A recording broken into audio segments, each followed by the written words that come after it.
Josh Green here for Seconds Out. Delighted to be joined by S-Jam's Adam Moralee. How are you doing, Adam? Yeah, I'm good, Josh. Thanks. How are you? Very, very well. Busy week coming up for S-Jam and yourself. Yeah. Lerrone Richards back on the road. Guido Vianello as well. Are you following Lerrone, I assume, this week? I'm with Guido this week. You're with I'm with Guido? Guido this week. Yeah. Listen, it's when you've got competing fighters fighting the same weekend, you never know which way to go. But it's a huge step up for Guido. He's been with us 5.5, 6 years. We've been looking for this step up in top rank.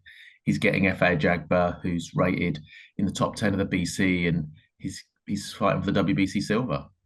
Yeah. There's no getting away from it. If Guido was to do it at the weekend, it would be a big upset. Lots of people would see it as a big shock, but the sort of windows and the opportunities that could open if he wins that fight are absolutely huge. Huge. I mean, I saw the other day on some site he was given a 2% chance of winning the fight, and he's 5-1 against. But listen, I actually think it's a 50-50 fight, and I favour Guido in it. We've been with him all camp. We've watched him spar. We know what he's done. He's very, very long odds. The last time someone was this long odds was Joe Joyce when he fought Daniel Dubois. Actually, he was similar odds. But yeah, look, it's a huge, huge opportunity for Guido more than anything. That's what this is, a huge opportunity for him. And, as a manager, that's what you can deliver to fighters is opportunity. And I think he's going to take it. I think he's going to take it. And if he takes it, the world is open to him. I mean, listen, shout out to Top Rank. They supported him brilliantly to this day. He had that loss to Johnny Rice. A lot of promoters may have handled that in a certain way. They were brilliant with him, built him back up. Now he's got this great time. Talking of opportunities, Lerrone Richards down on the Wasserman show on Friday night as well. For him, sort of the start of rebuilding was end of last year. This year, looking to get back to those titles and get back to the top of his game.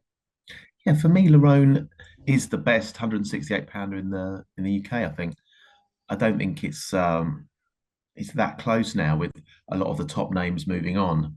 So we've really, really got to show. Boxer have got a few, and with the greatest credit to some of Boxer's fighters like Zach Shelley, Callum Simpson. I think Lerrone's a cut above them. I think he won the IBO against Carlos Gongora, who everyone thought was a killer. After he beat A. Akhmedov. He's an elite level fighter, Lerrone, and now he's with Grant. He's even better. So I really have big, big high hopes for Lerrone. We've seen that Grant Smith gym is on fire at the moment with Dalton and Janae Boston. I know that in a couple of weeks as well.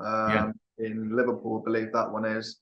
Yeah, Grant's a highly respected trainer, but probably doesn't quite get the credit that he deserves. How much has he been able to add from what you've seen to Lerrone's game? I think it takes a few fights. I think it takes a few fights for a trainer to impart their new skills and understanding to a new boxer. And I think Lerrone came back on a really small show in Leicester actually last year, which I think was on one of your rivals' platforms. Actually, it was televised on there. And then he came back on a Wasserman Channel 5 show. Wasserman have been brilliant with him. They really want to push him on. But yeah, I think now, third fight with Grant, we will start to see improvements. We will start to see slightly different things coming out of Lerrone. Grant's very, very happy with how he is in the gym. So I'm very excited for this weekend, actually, super excited. In a perfect world, what does 2024 look like for Lerrone Richards? I think this fight he's got coming up is for a WBO belt. I think it's the Intercontinental. We've got to get him ranked.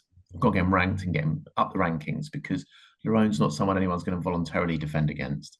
So we've got to get him up. I'd say probably by the end of this year we'll be in final eliminator territory, and then 2025 is when he should be in the mix for titles at 168 pounds. It's not crazy to talk about Lerrone fighting the big guys at 168. I think he's got all the skills needed to put on great performances. I think that the issue for a guy like Lerrone is, he's not a big knockout artist. He doesn't have a big KO record. So when he fights people who perhaps don't come to fight people will watch this fight and perhaps, you know, if they're not such boxing fans, they're more casual fans, they won't be turned on because they might not like the sweet science so much. It's only when Lerrone boxes higher and higher level people that people will come, I think, truly to appreciate his qualities. And, you know, you saw that against Gongora. I think if he did fight a Benavidez, a Canelo, someone like that, I think then people would really start to rave about Lerrone Richards. So I think this time, this rebuilding phase that we had with Lerrone in kind of 2018, 2019, we're kind of recreating it now, unfortunately, because of what happened in the interim period. And in that period, fighters like Lerrone, who excel against top level opposition, perhaps don't look amazing against that level of opposition. And so people aren't going to rave about them. And it takes longer into their career for people to truly appreciate them. You see that with a lot of boxers, some people like Billy Joe Saunders, Tyson Fury. These people in the early stages of their career were considered not so exciting. But then as they moved on, people and tested their skills against top level opponents, people really appreciated them. The dust has settled now on Fabio Wardley and Fraser Clark. You obviously have Sol Dacres at the moment, who's not far away from that British level, and I'm sure somebody you would lobby to get into that position. Is that very much the plan, whatever happens with Fabio in the belt? I mean, I've already put my submissions into the board to say he should be mandatory now. He's been English heavyweight champion for over a year. He's defended the title against Michael Webster, an unbeaten guy. He's still due to fight David Adelaide now, Sol is, later this year, next month, hopefully. So I think he should be given the next slot to fight those two guys. And I think he's got a great chance against either of them. What's going on with the Adelaide fight? We thought we might see that last year. It was sort of touted to be on a magnificent 7 card. Yeah, so we thought it was happening March 16th. And that was in Birmingham, in Sol's hometown. And then I think there was an issue with the board and David had to get approved by the board. And now, as I understand it, we're looking to do it sometime in May with the Warrens. That's what I'm talking to them about. So looking forward to that fight happening. When you do get to that British belt, do you expect it to still be Fabio Wardley? Do you expect it to be vacant or? It's a very good question, actually. I do expect it to be Fabio Wardley, actually. I think that the board should order that fight, that Sol fights him. The board could order, I guess, Fabio against Fraser again, winner fights Sol. They could order that. I think everyone from the week before, me included, couldn't split the two of them. I think those opinions have been proved to be correct. Incredible fight. I had Fraser winning the fight. I think the knockdown and the point deduction really helped Fabio. But I don't think anyone can really disagree with the result. It probably was a fair draw. I think in the rematch, both will come. Both will think they have what they need to overcome the other. But again, it's a flip of a coin who wins out of those two. It's one thing if that does go to a rematch and Sol is sort of pushed back a little bit, the time that Fabio is going to have to take out for the injury to heal, that could be up to 6 months. It could be late summer before we see that rematch. You're sort of waiting around a little bit for that British title with Sol. Yeah, we are. I mean, look, we wanted to get the British title. That's why we went this direction. We went English title. You think there's other boxers who'll just go world level straight away and just try and build themselves up in the governing body. For us, I think Sol should look at that British title. We should look at that European title. I don't know if it's going to take 6 months to heal that injury. Johnny Fisher had a similar cut actually in sparring early January, and he fought in February. So that it took him like a month to get over it. I imagine they probably want to do it in summer, which isn't that far away. I imagine they probably want to do it in summer, just for audiences, and to do it perhaps outside. And if that happens, then you'd look Sol to fight in September. But really, I know it was a draw, but the next fight should be Sol Dacres.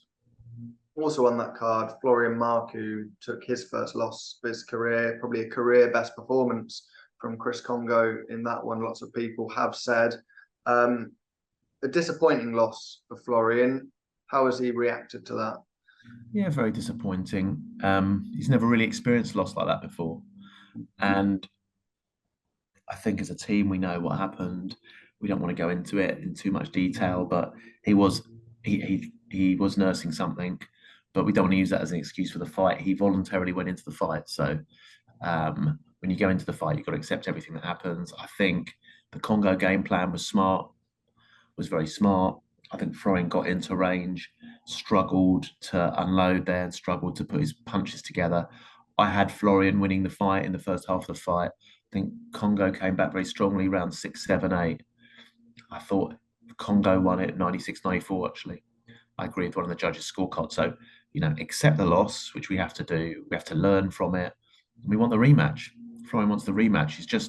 He's had an operation arising out of what happened in that fight. He's had an operation, or rather arising out of what happened before that fight. And the operation should allow him to punch again in, I think, 2 to 3 months' time. So it would be 2 months' time. 2 months' time. So should be looking to come back in September. And we'd love that rematch. I've heard whispers it was a hand injury. Can you confirm or deny that? Yeah, look, I mean, genuinely, this is not kind of false modesty or anything from Florian. He doesn't want to talk about the injury. He really doesn't want to talk about the injury. He got beat fair and square. And I think every time, lots of fighters go into fights with niggles.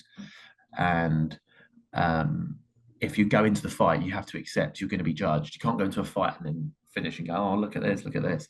It's not how he is. He lost fair and square. We'll go back to the drawing board, get better.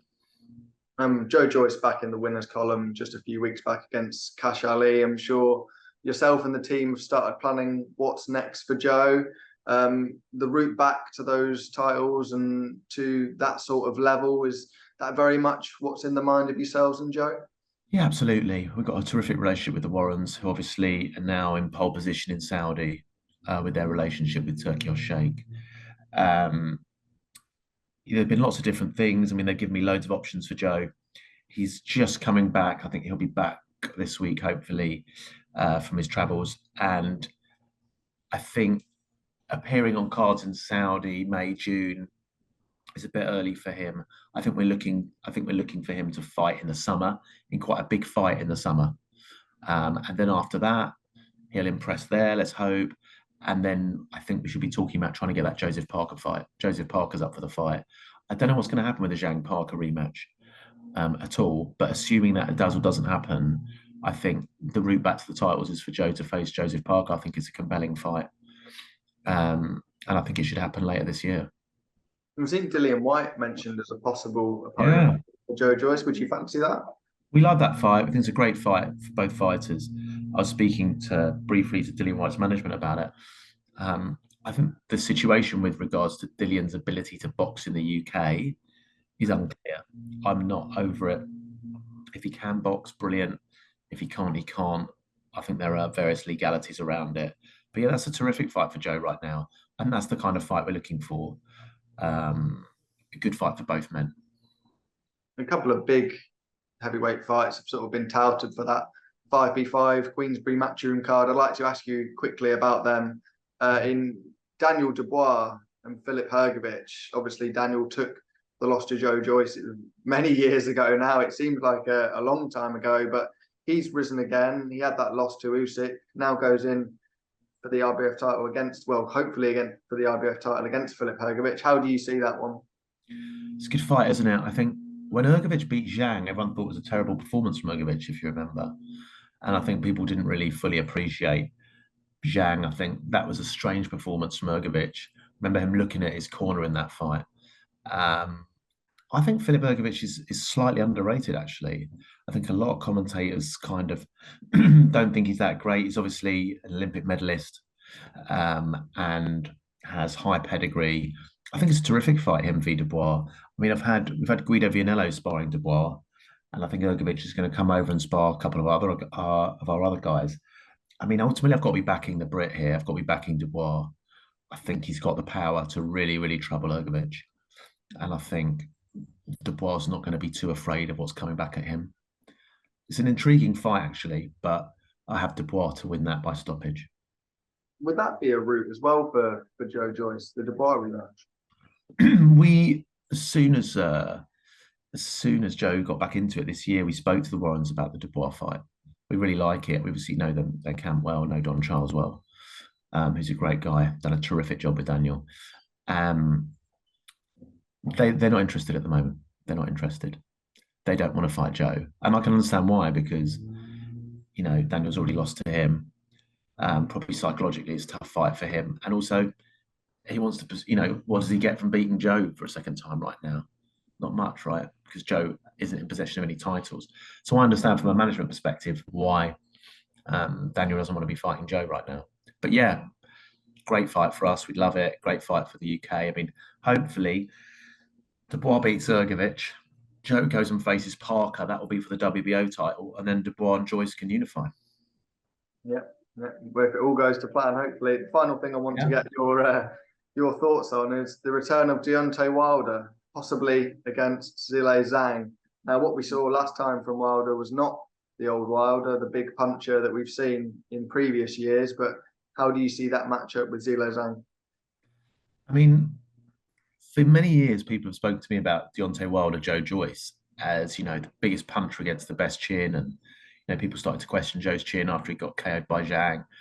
And we were thinking, I've been considering that fight for Joe actually for a few months. And when you consider that fight, you consider, is Wilder finished in the way he was against Parker? Was that an off night for Wilder? I think the thing with Deontay Wilder is, you know, commercially, he can survive any loss because he has his right hand, because he's so exciting.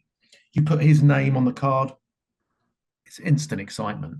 So credit to Deontay Wilder and what he's brought to the sport. He deserves that over the years. You know, he's been such a great performer. Him v Zhang is just such an incredible style matchup. I can't really figure it out. Probably the two biggest punchers in the division. Probably the two biggest punchers going against each other. Yeah, I mean, you'd fancy old Wilder to KO Zhang in the second half of the fight as Zhang gets slower and slower, which was, you know, when Joe was going to fight Zhang, that was our plan. We thought we'd get to him late. You saw Zhang Parker. Zhang, I think, connected with the no punches in the last round. His fitness, his resilience dropped off towards the end of the fight. So I'd say old Wilder v Zhang ends this late as Zhang tends to tire. You know, what's Wilder's chin like? Well, we know he's been dropped by Tyson Fury, but I don't know. With the current Zhang we've got, I'm not sure about Wilder. Zhang could end it early. So it's a phenomenal fight. It's an absolutely phenomenal fight to watch. And yeah, I hate to be on the fence here, but it's very, very difficult. I'd probably move towards Zhang, actually. I'd move towards Zhang in that fight. I think Zhang gets beaten. The boxer that beat Zhang is a good technical boxer. That's why Parker won. He can box to instructions.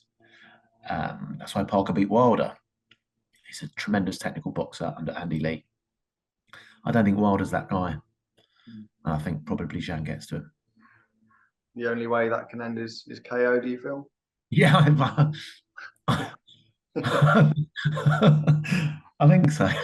I think so. I'm not sure what the 11th round looks like if it's not a KO from Wilder, if he's still going. Brilliant. Really appreciate your time, Adam, and best of luck to the two fighters this week. Cheers. See you later.